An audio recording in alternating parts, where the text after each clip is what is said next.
Hello, I'm standing here in County Antrim with the wonderful Slemish mountain behind me.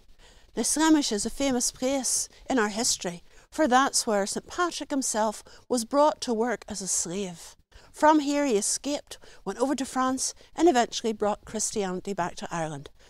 Now St Patrick is famous for many things, including banishing the snakes from Ireland.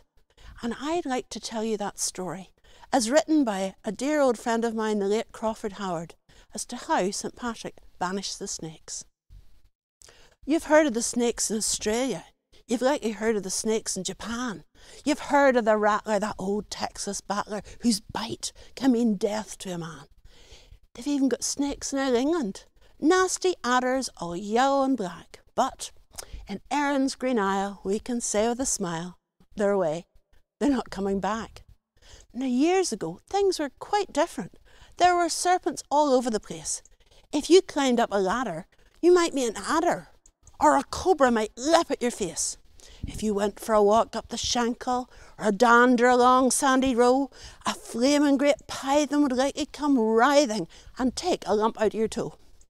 Then along came a man called St Patrick, a preacher of fame and renown. He hoisted his sails. He came over from Wales to convert all the heathens in Down.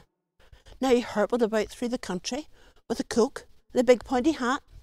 He kept a few sheep that he sold on the cheap, but there's no money in that. He was preaching a sermon in Cumber, and he was getting quite carried away. And he mentioned that Rome had once been his home, and that was the wrong thing to say. For he felt a sharp pain in his cheekbone. He stuck up a hand to his bake, and the thing that had lit on his gob and had bit was a wee Presbyterian snake. Now the snake slithered down from the pulpit, expecting St Patrick to die. Your man was no dozer. He lifted his crozier and he belted the snake in the eye. And he said to the snake, "Listen, Legos, you've better take yourself off. If you think that that trick will work with St Patrick, you must be far worse than they're daft." Now the snake slithered home in a temper, gathered his friends all around, said, "Listen, mates, time we got on our skates.